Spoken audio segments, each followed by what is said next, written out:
And it just honestly was so hard knowing he's out and she's gone. The family members are disturbed about the early release of a teenager convicted of killing his mother. Thanks for joining us tonight. Well, back in 2016, Holden Clark was sentenced to 35 years in prison after he pleaded guilty to the murder of his mother, Pamela Clark. But he was released from prison last November, and that decision has upset some of his relatives. Nikila Pretier spoke with some of those family members today. She joins us now to share that conversation. Nikila. Well, Lee, Holden Clark is now 19 years old, the age he was supposed to be transferred to a state prison to serve the rest of his sentence. Instead, he's out on parole. His cousin has concerns about his release and also believes the punishment now does not fit this gruesome crime.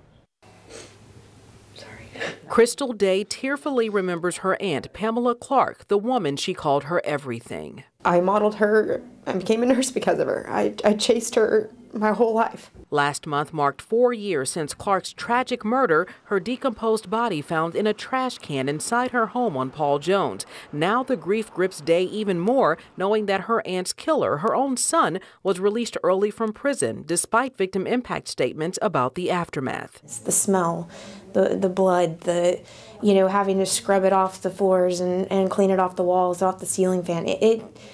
Having to go back through all that and then for him to just get out, it wasn't right.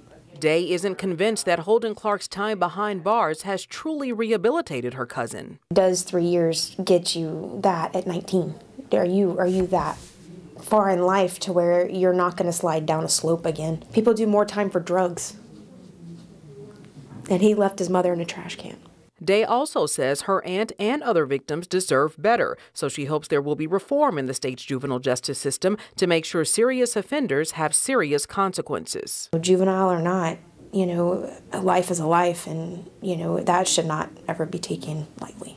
As for her cousin, Day has this message. I pray that you got the help that you need, and I pray that you never, ever do this again. But it doesn't take the pain away. Now, according to Day, Holden Clark was released after successfully completing programs from the state while he was in juvenile detention. We requested more information from the state, but haven't yet received it. Online records show Holden Clark now lives in a sober living home in Kerrville. He'll be on parole until 2050.